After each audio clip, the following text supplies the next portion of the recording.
In a world long since shattered by war and time, where rusted ruins choke the earth and the last fragments of humanity cling to life inside the fortified city under the mountain, a place suffocating under the dual tyranny of a decaying monarchy and a merciless theocratic church, the name Grey Alice, Milla Jovovich, is spoken with equal parts fear and reverence. Bound by a cruel magical oath to refuse no one, she has become a living paradox, both savior and executioner, her will bent to the demands of others. When the church's soldiers seize her in the shadowed alleys of the city, she is dragged in chains before the enforcer, a zealot wrapped in black steel, her face hidden behind a mirrored mask. This woman commands warriors drilled to resist sorcery, their discipline unshaken even by the whispered legends of Alice's power. Without trial, Alice is condemned to hang. As the noose bites her neck and the crowd jeers, she fixes her gaze on one trembling guard. In his mind's eye, the gallows vanish, replaced by a vision of her as a woman of heartbreaking innocence. His breath catches, his sword falls from his hand, and he cuts her bonds. The spell breaks only as she rips the life from him and the soldiers nearest, her eyes cold as she disappears into the wasteland's biting wind.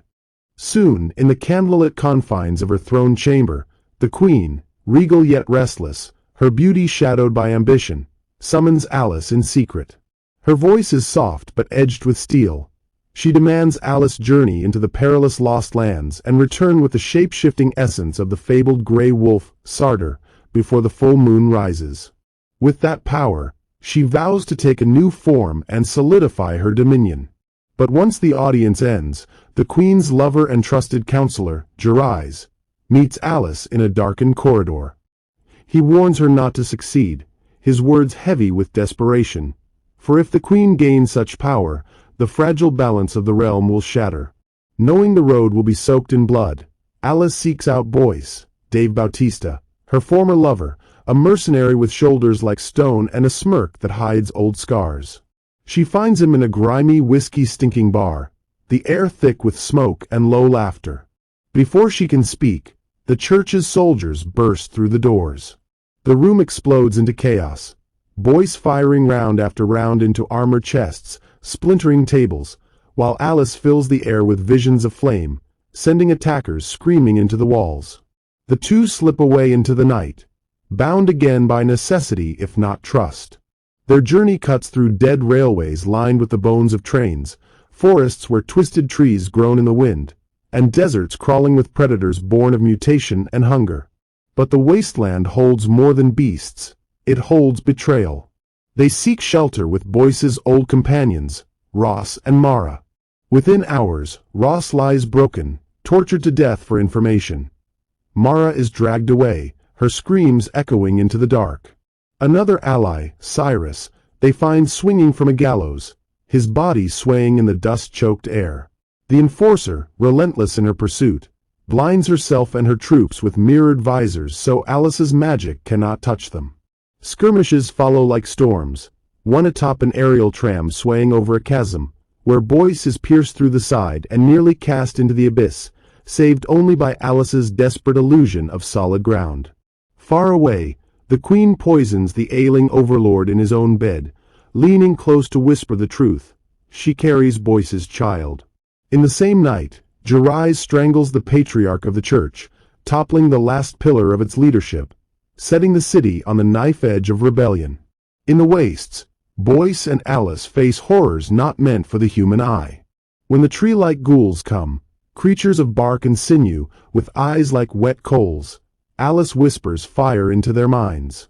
They shriek, thrash, and set themselves alight, filling the night with the stench of burning sap and flesh. Later, aboard an armored train roaring across the plains, the enforcer's forces mount an assault. Steel screams as rails twist, the train pitching into ruin. Amid fire and shrapnel, the enforcer falls, her mirrored mask shattering as her body disappears into the wreckage. At last, Skull River, a place where the moon's silver light turns the black water to glass. Here, the truth claws its way into the open. There is no Sarder. There never was. Boyce himself is the shapeshifter, cursed and blessed by the blood of the wolf. He has hidden this truth for years, fearing chains, exploitation, and the queen. But the moon does not wait. Before Alice's eyes, his body tears itself apart, remade into a towering wolf beast, breath steaming in the cold air. She steps forward, no fear in her gaze, and drives poisoned silver claws into his heart. His roar shatters the night. When the echo fades, she skins his pelt with hands that do not tremble. She returns to the queen with the wolfskin bundled in her arms, the smell of death still clinging to her. Laying it at the queen's feet, she speaks Boyce's name, watching the queen's face twist with rage and grief. In that rage, the queen turns on Gerais, driving a dagger through the man who warned Alice to fail. Outside, rebellion ignites. Torches rise, soldiers turn on their masters, and the city under the mountain burns from within. His eyes are no longer wholly human. He follows her scent through dust and shadow, finding her on the edge of a jagged cliff. There is no embrace, no apology, only the silent recognition of two predators who have walked through hell and come out hungrier. Side by side, they vanish into the endless night of the Lost Lands, their footsteps the beginning of a partnership as dangerous as the world they now hunt. Dear family of Movierika, if you enjoyed this movie recap, give that like button some love, subscribe for more epic recaps, and tell me your favorite movie in the comments. Your choice could inspire our next blockbuster breakdown.